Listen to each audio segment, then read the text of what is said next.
Nigel from Advanced Audio, taking a closer look at Pulse 8. In this video, we'll be looking at the video routing page of the admin panel of the Pulse 8 matrix. To access the admin panel of any Pulse 8 matrix, you can either type in /admin after the IP address of that unit, or from the user page, click on Cloud Connection, followed by admin down the bottom.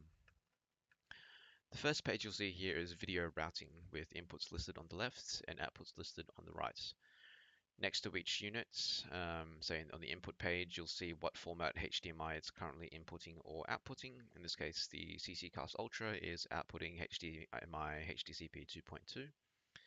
On the right of the inputs, you'll see a little config tool, which if you click into here, it'll give you the ability to rename the source, turn the power on or off for that source on that HDBaseT matrix, what current HDCP version is receiving.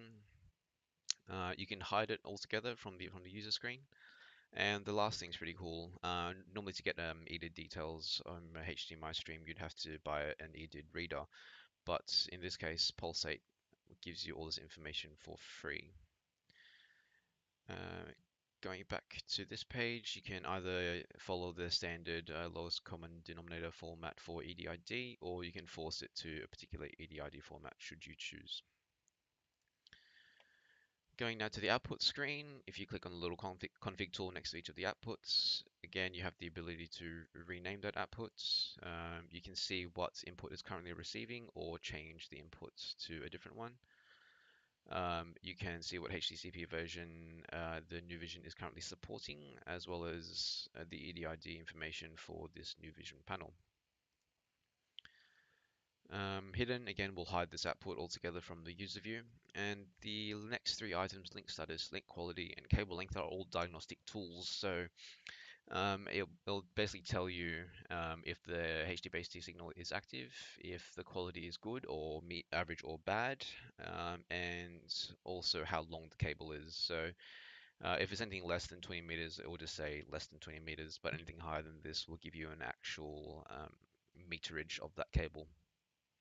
If you hover over the link status good, you'll see, you'll see each of the dB readings for channels A, B, C, and D for that cable. Lastly, on the outputs list, you'll see mirror display 1 and 2.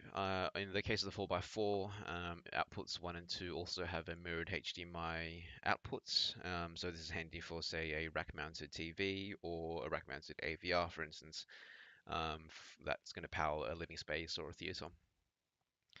One of the other cool features of this screen is just how quickly it responds to changes. If HDMI signal was disconnected or a plug fell out or something like that, you'll see that immediately reflected here. So this would turn from this sort of light blue color to a dark gray. So in the next video, we'll start going through the system health portal for Pulse 8 matrices. Thanks for watching. Don't forget to like, share, and subscribe, and join our LinkedIn group for regular updates. Links in the description below.